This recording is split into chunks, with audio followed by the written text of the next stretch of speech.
I'm going to show you a few things. So here we need to fix hands falling to one side.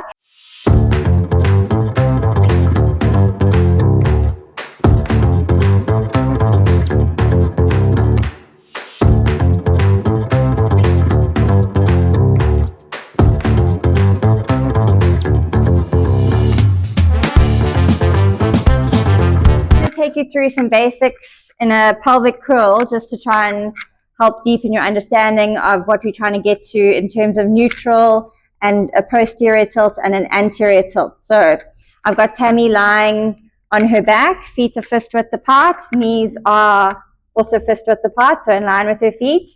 So if you have a neutral pelvis, if you place your hands on top of your pelvis in a triangle shape, so the heel of your hands onto those two hip bones, and your two index fingers onto your pubic bone, if that triangle is flat, then you're in a neutral pelvis position. So you do have a slight space between your lower back and the mat in neutral. Another way to think of it is if you're resting a coffee cup or a tea cup or a bucket of water on your pelvis, and that water or coffee or tea inside is level. So that's your neutral pelvis. And we want to do most of our Pilates movements in the neutral pelvis. The reason is we want these core muscles at the back, which are multifidus, that's just for an extra interest sake to know the name, so that those muscles are switched on and they're actually also working as well. So we're working the core muscles at the front and the back. Okay, so from a neutral pelvis, we're going to then tilt into what we call a posterior tilt, which means you're going to squash your lower back into the mat. So it's like you're squashing a pea flat into the mat. Perfect. So then your two hip bones become lower than your pubic bones. It's like you're pulling your pubic bone towards your nose. Go back into neutral for me. Great. Then we're going to go the other way, which is called an anterior tilt. So think of, I'm trying to slide a pool noodle between your lower back and the mat. So you have more of an arch in your lower back. It might feel a bit uncomfortable in this position, but if you keep moving through neutral and an anterior tilt and a posterior tilt, it does warm up and feel much better. It gets looser. So we're just going to move through those positions. So getting that right, because we're doing most things in a neutral pelvis, it's important to know where your neutral is. So it's a good idea just to play around with the different pelvic movements. So let's go again. So we're starting in neutral. You're going to inhale, draw in those abdominals. As you exhale, you're going to tilt your pelvis and squash your lower back into the mat.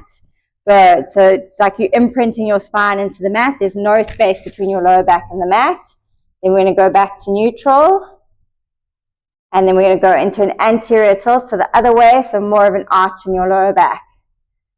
Good. And then back into neutral. Now we're going to do a pelvic curl. So collarbones are nice and wide, backs of your arms pushing into the mat, all 10 toes and all 10 fingers pushing into the mat. And we're going to start off in neutral. Take an inhale. Engage those abdominal muscles. As you exhale, tilt your pelvis, squash that lower back into the mat, and then you pick your spine up, starting with your bum, then your lower back, middle back, and upper back, until we've got a nice diagonal line from your shoulders to your knees. And you might feel quite a nice stretch at the front of your thighs as you're reaching your legs forward. Keep your knees in line with your toes. Keep breathing in this position. Don't hold your breath. Your head should be nice and heavy in the mat, and your neck is relaxed. Take an inhale here. As you exhale, slowly place that upper back down first, then your middle back, then your lower back, like you're massaging the spine one bone at a time. Bum touches down and your pelvis goes back into that neutral position. Okay, now I'm going to show you a few tips that you can do if your pelvic curl is really strong and you feel that you are doing it correctly, just to add on a few things to make it a bit more difficult. So we're going to start in neutral pelvis. Thank you. We're going to inhale, draw in your abdominals. As you exhale, tilt your pelvis, squash your lower back into the mat, and float that spine up, keeping that tilt in the pelvis the whole time, climbing all the way up. We've got a nice diagonal line. Okay, to add on a little bit of difficulty, I want you to engage your heels as though you're trying to pull them towards your bum. So you don't physically move them, but you feel that movement happening. You should feel extra tightness in your hamstrings, or it should get more engaged. Good. So you hold that. Then I also want you to float your arms up to the ceiling, palms facing each other. Good. Keeping this nice shape. I want you to open your arms out into a T and then bring them back up to 90 degrees. Imagine the pushing and pulling through water so you can feel strength from your shoulders to your fingertips. So your arms are nice and strong and they're working hard, creating that resistance yourself. Good. You can do about 10 of those, opening out into a T and back up to shoulder width apart. And then at the end, let's just call this number 10, up to the ceiling, keeping your arms up to the ceiling, and from there, trying to curl down as stably as possible. It's not really a word, but as strong as possible so that you don't wobble on the way down, because you've now obviously lifted your arms, so there's less stability. Pelvis down, back to neutral. Great. Thank you, Tam. You can place your arms back down to your sides. Another one which is quite nice to stretch out your upper back. We'll do another pelvic curl. So inhale, draw in those abdominals. Exhale, tilt that pelvis, squash your lower back into the mat, float that spine up. Good. Float your arms up to the ceiling again, and then bring them all the way back behind you, palms facing up. Good. Place them down there. And then from there, you're going to curl slowly down to try and get that upper back to touch the mat first. Then your middle back, then your lower back. Bum touches down and your pelvis goes back into neutral. Did you feel that stretch in the top part of your back? Good. And then arms come back down to the sides.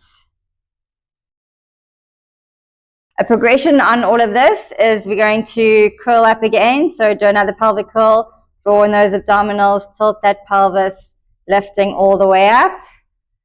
Good.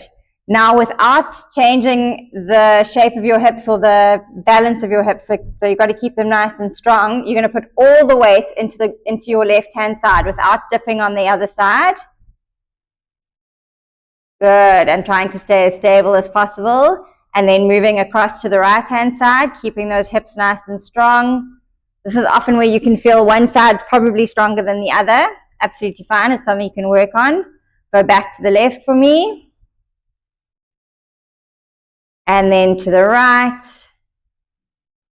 and then evenly distribute between both, which is again another nice tip, because sometimes without even realizing it, you can be putting more weight on one side than the other.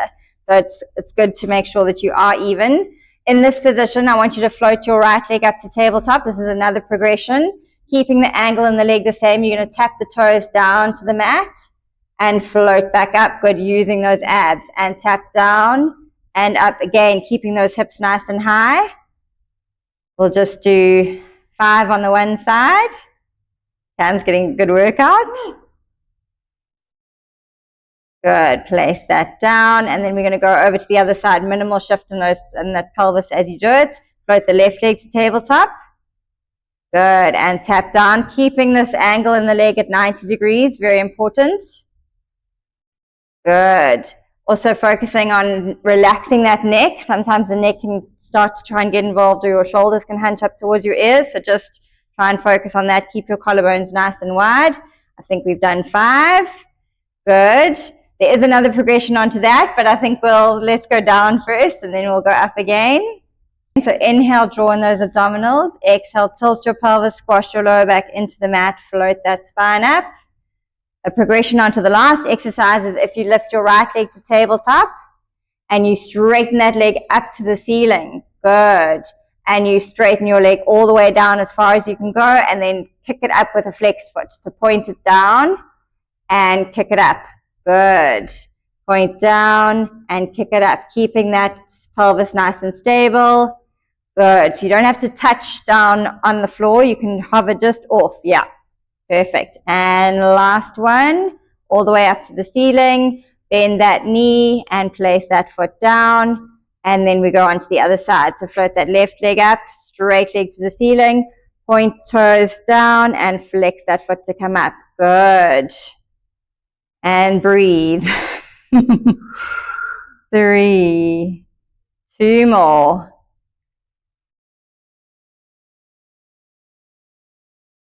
Good. And then bend that knee and place that foot down. And slowly curl down one bone at a time. So we're going to show a pelvic curl that's not the correct way to do it. And it's just to show you that the corrections that you can make in that position. So let's start with the neutral pelvis. Yeah, feet together. So you need to make sure your feet are fist width apart. Knees are in line with your feet. So these inner thighs are turned on so that your knees aren't flopping out to the side or flopping in together. Collarbones nice and wide. Pushing the backs of your arms into the mat, all 10 fingers and all 10 toes. And then you're going to climb up. So do it where you're not doing a proper tilt. So let's just climb up. Yeah, so that's not what we want, and the knees are wide. Good. Okay, so now let's go up again and show the ribs flaring. Good. So you want these ribs to stay down. So you want a nice diagonal line from your shoulders to your knees. Okay, I'm going to show you a few things. So here we need to fix hands falling to one side. So feet are fist width apart, knees have to stay in line with your feet. Pelvis needs to be tucked and lifted a little bit more, and these ribs stay down. Good. Collarbones nice and wide. Drop your chin down so that your neck is nice and long. Head is heavy in the mat. Okay, so we're wanting to aim for a nice diagonal line from shoulders to knees. And we want engagement of the abs. We want that pelvis that's tilted into a posterior tilt, so it's tucked under. And we want to stop the ribs flaring. Often, and it's a very common problem, is when you climb up, those ribs start to pop, so you need to keep pulling them down. Might be a result of very tight shoulders. In a class, it's important to take note of your own body.